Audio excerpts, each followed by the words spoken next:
നമസ്കാരം കുട്ടികളെ.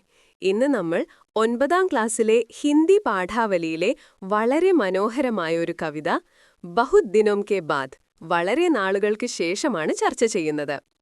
ഈ കവിതയിൽ കവി തന്റെ ഗ്രാമത്തിലേക്ക് വളരെ കാലത്തെ ഇടവേളയ്ക്ക് ശേഷം തിരികെ എത്തുമ്പോഴുണ്ടാവുന്ന അനുഭൂതിയാണ് പങ്കുവയ്ക്കുന്നത്.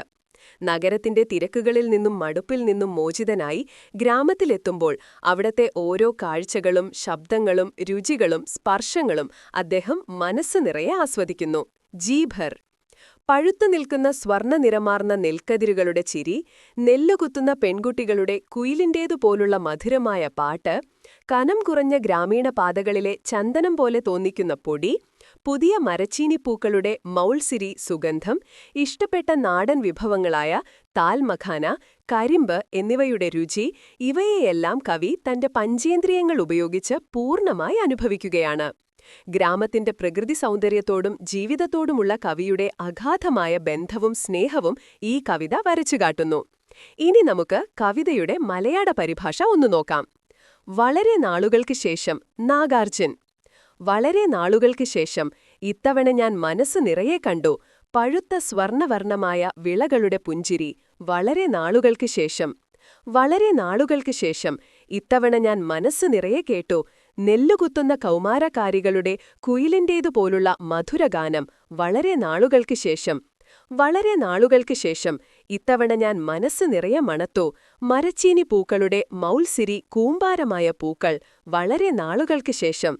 വളരെ നാളുകൾക്ക് ശേഷം ഇത്തവണ ഞാൻ മനസ്സ് നിറയെ തൊട്ടു എന്റെ ഗ്രാമീണ പാതയിലെ പഗ് ഡണ്ടി, ചന്ദനം പോലെ വർണ്ണമുള്ള മണ്ണ്, ധൂൾ. വളരെ നാളുകൾക്ക് ശേഷം. വളരെ നാളുകൾക്ക് ശേഷം ഇത്തവണ ഞാൻ മനസ്സ് നിറയെ താൽ മഖാന തിന്നു, കരിമ്പ് മനസ്സ് നിറയെ ചപ്പി. വളരെ നാളുകൾക്ക് ശേഷം. വളരെ നാളുകൾക്ക് ശേഷം ഇത്തവണ ഞാൻ മനസ്സ് നിറയെ അനുഭവിച്ചു ഗന്ധം, രൂപം, രസം, ശബ്ദം, സ്പർശം എല്ലാം ഒരേ സമയം ഈ ഭൂമിയിൽ. വളരെ നാളുകൾക്ക് ശേഷം. ഈ കവിതയുടെ രചയിതാവ് നാഗാർജുനാണ്. യഥാർത്ഥ നാമം വൈദ്യനാഥ് മിശ്ര. വൈദ്യനാഥ് മിശ്ര. ജന്മസ്ഥലം ബീഹാറിലെ ദർഭംഗയിൽ ജനിച്ചു. സാഹിത്യമേഖല ഹിന്ദിയിലെ ഒരു പുരോഗമന സാഹിത്യകാരൻ, പ്രഗതിശീൽ സാഹിത്യകാരനായിരുന്നു. ഹിന്ദിക്കു പുറമെ മൈഥിലി, ബംഗ്ല, സംസ്കൃതം എന്നീ ഭാഷകളിലും അദ്ദേഹം രചനകൾ നടത്തിയിട്ടുണ്ട്.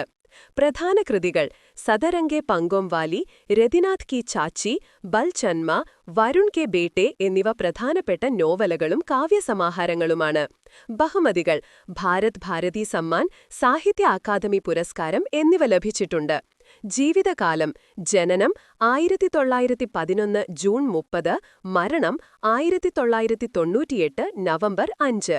ഇന്നത്തെ നമ്മുടെ ക്ലാസ് നമ്മളിവിടെ അവസാനിപ്പിക്കുന്നു. മറ്റൊരു ക്ലാസ്സുമായി വീണ്ടും കാണാം. ബൈ.